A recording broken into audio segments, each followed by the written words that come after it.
Okay, we are back for the 5-minute Bible study. Today we are doing Matthew 18 to 22. And so yesterday I mentioned it a little bit, so we'll dig more into it today. So I will quickly read those 5 verses and then we'll go from there. As Jesus was walking beside the Sea of Galilee, he saw 2 brothers, Simon called Peter and his brother Andrew. They were casting a net into the lake, for they were fishermen. "Come, follow me," Jesus said, "and I will make you fishers of men." At once they left their nets and followed him. Going on from there, he saw 2 other brothers, James, son of Zebedee, and his brother John. They were in a boat with their father Zebedee, preparing their nets. Jesus called them, and immediately they left the boat and their father and followed him. And so the first thing I wrote down when I did this like a month ago was I called it innocent beginnings. And so if you remember, first of all, yesterday, Jesus, after John got arrested, he left his hometown, his family, and went to Galilee to start preaching. So he had to leave all he knew to start his ministry. And I said that God doesn't ask us to do anything that he himself hasn't done.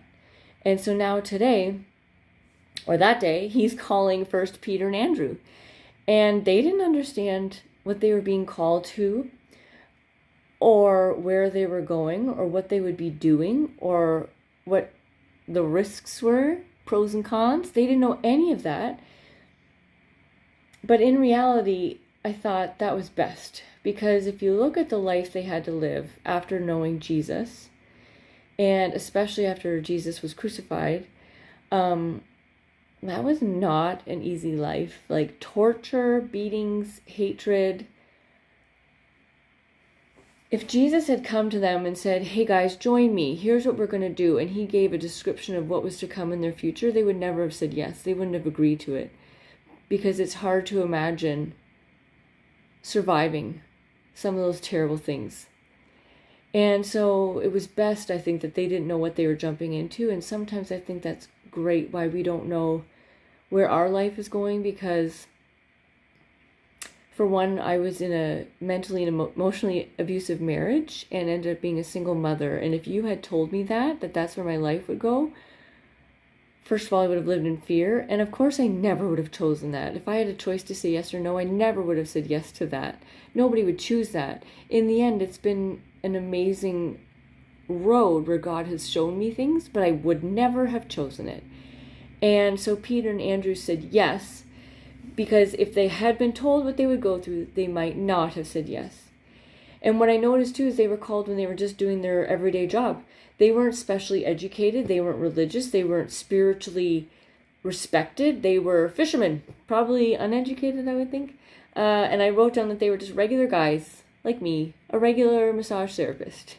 God didn't go into the seminaries there and pick people from there. And the other thing is, Jesus said, "Leave what you know, come to me and the unknown. Let me be your boss and your livelihood. If you do this, you won't be catching food to satisfy your stomachs. You'll be catching people's hearts to satisfy their longings for more." And that was his calling. And whatever it was, there was no hesitation. Whatever he said, or however he looked, or whatever he did, they didn't hesitate. They dropped it and they went immediately to follow him. And what a challenge. Really, there must have been something about Jesus to go into the unknown. Did they even understand what he was talking about when they said, "You're not going to be catching fish, you're going to be catching men"? I just want to know what it was about him in that moment. And then he moves on to 2 other brothers, James and John, and they were with their dad getting ready to work for whatever. They were uneducated people doing whatever, no special training. And Jesus gave them the same invitation, and they left too. In fact, they were with their father. He was with them, and they left him to go with Jesus. I just would have wanted to be a fly on the wall to know what was so appealing about that offer.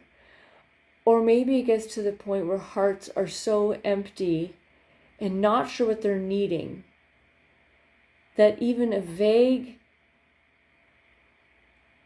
invitation from Jesus is worth the try, because so far, whatever's been happening isn't working. That's what I got out of today.